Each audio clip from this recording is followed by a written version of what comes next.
Olá pessoal, sejam bem-vindos, boa tarde a todos.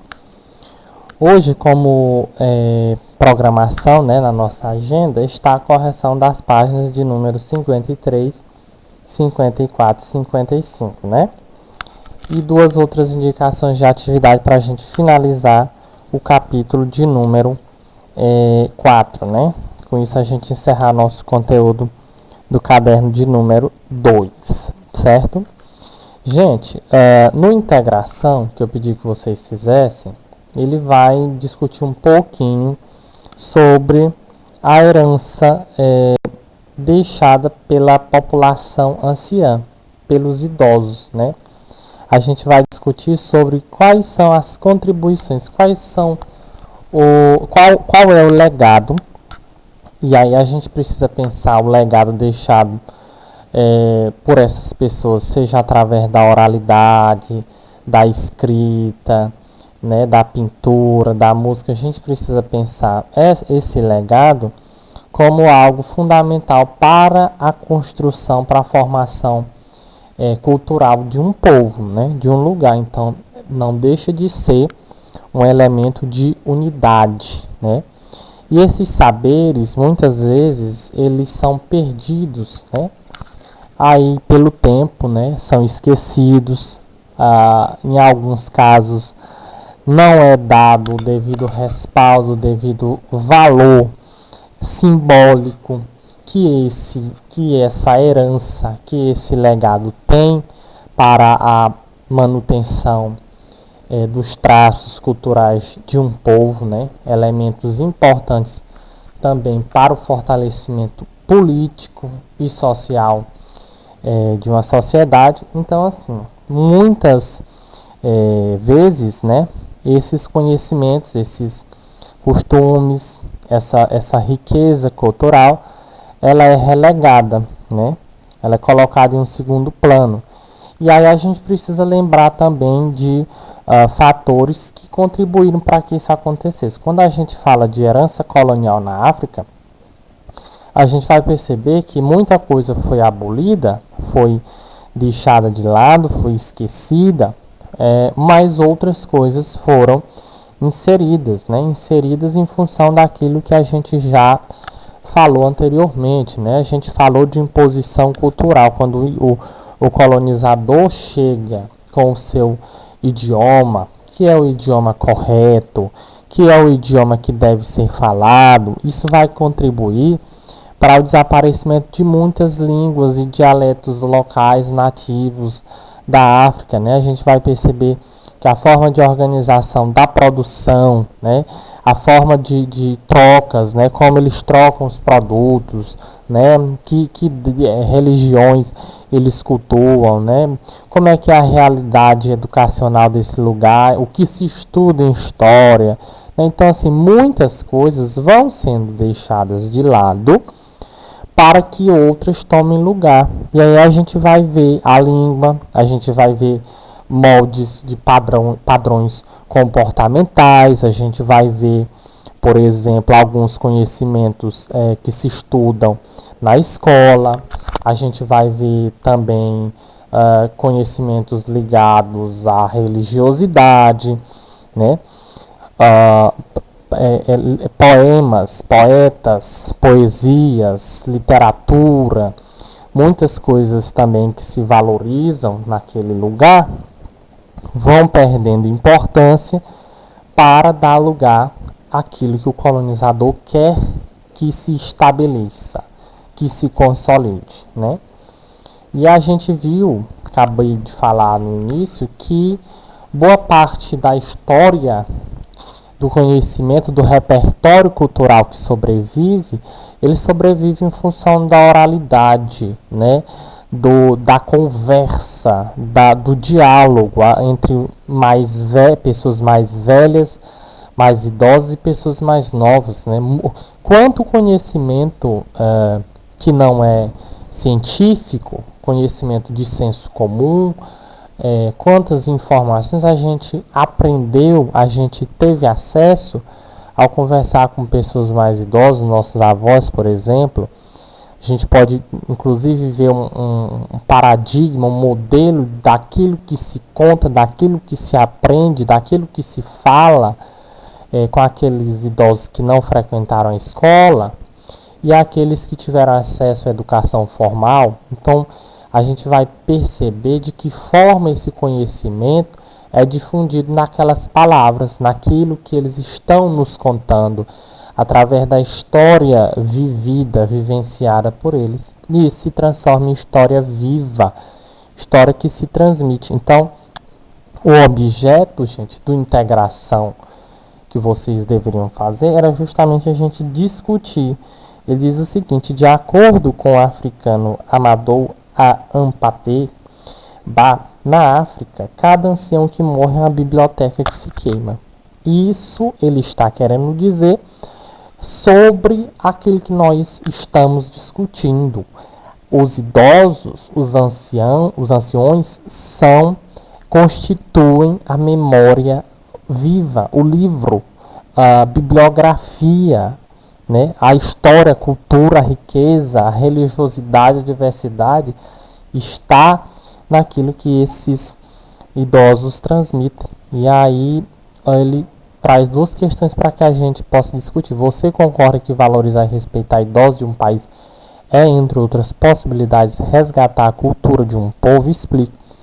Essa pergunta, gente, ela é pessoal, para que vocês possam colocar o ponto de vista de vocês, para que vocês possam explanar aquilo que vocês pensam a respeito. Eu creio que a maioria de vocês deve ter concordado que valorizar, respeitar, proteger os idosos do nosso país é uma forma de manter, de resgatar, de sobreviver à cultura do nosso povo, né? Afinal de contas, um dia, algum tempo atrás, essas pessoas, estes idosos, né, viveram um tempo que nós não tivemos acesso, né? E como é que nós vamos ter acesso? Vamos ter acesso pelos livros, pela literatura? Vamos, mas a importância da transmissão por meio da oralidade também é fundamental. Então, assim, proteger, resgatar, valorizar, né, constituir políticas públicas, aí nós estamos falando de governo, constituir políticas públicas de valorização dessas pessoas, é sim construir um patrimônio cultural para o nosso país. Aí tem assim, no segundo item: no Brasil seriam os idosos respeitados, ou seja, possuidores de aposentadoria digna, leis que os protegem, assistência médica adequada, condições dignas de sobrevivência? Que medidas você indicaria aos governantes brasileiros para melhorar as condições de sobrevivência dos idosos, sobretudo dos mais pobres? Gente, essa questão é para a gente discutir, por exemplo, como é que está o atual sistema previdenciário do país, como é que estão as políticas públicas reimplementadas pelo governo no sentido de garantir direitos fundamentais à vida com qualidade dessas pessoas. Será que realmente a aposentadoria, o valor que se paga, né, principalmente a classe de idosos mais pobres, é suficiente para alimentação, lazer, remédio, medicamento, vestuário? Será que essa aposentadoria ela tem um valor adequado, né, à manutenção dessas despesas, né? Será que os sistemas de saúde realmente estão preparados, estão equipados de recursos humanos,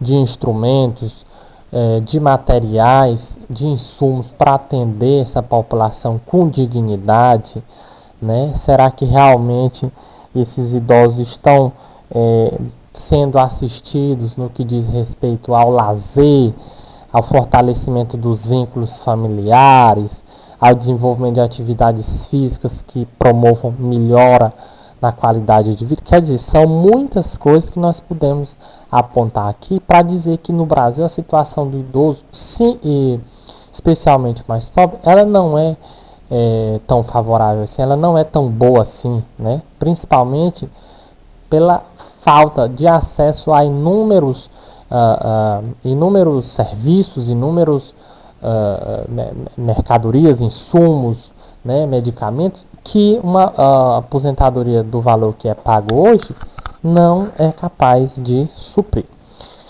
Então a resposta de vocês deveria se assentar nesse sentido.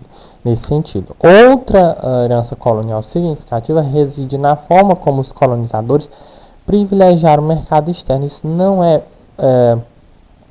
desconhecido para ninguém.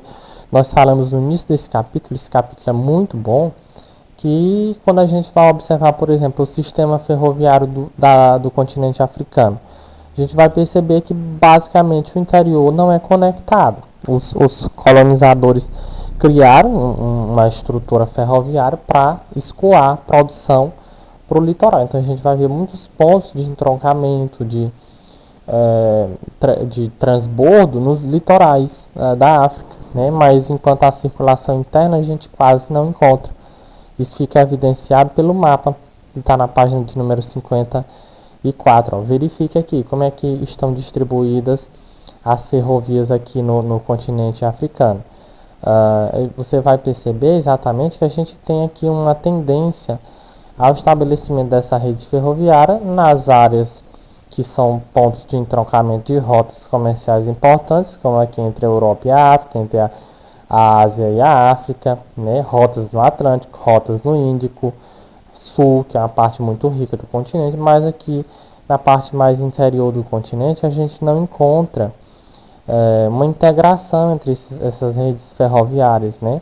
O que demonstra, como eu disse para vocês, a prioridade, a preocupação desses colonizadores europeus em estruturar uma rede ferroviária que atendesse aos seus interesses e não aos interesses deste povo aqui.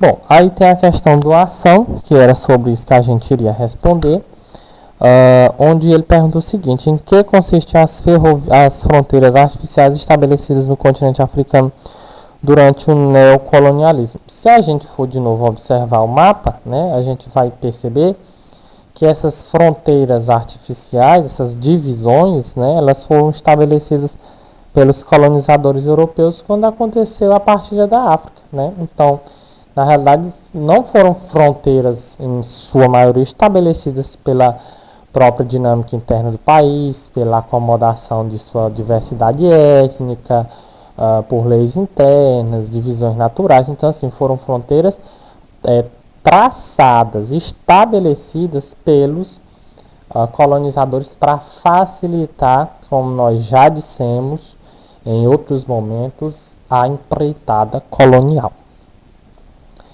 Bom, na página de número 55, a gente tem duas questões, o texto e o simulando, tá?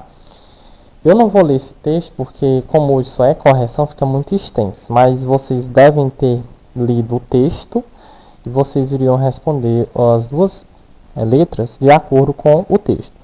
A pergunta de número A, de letra A, diz assim: segundo o texto, quais seriam as causas para que a definição de uma identidade fosse apontada naturalmente para os africanos e não para os europeus? Se vocês conseguiram interpretar corretamente o texto, vocês vão encontrar a seguinte resposta: o fato de os europeus reduzirem os africanos a um único povo, ignorando as muitas diferenças étnicas culturais.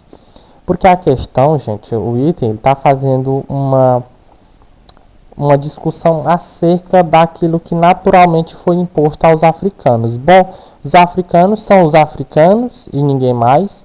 Dentro desse continente tão grande, tão povoado, tão diverso, não existem, inevitavelmente, identidades que se distinguem.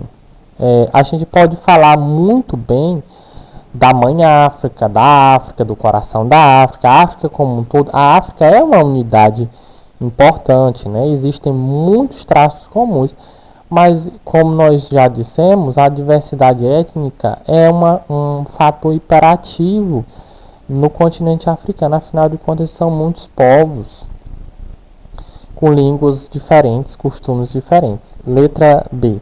Dê exemplos de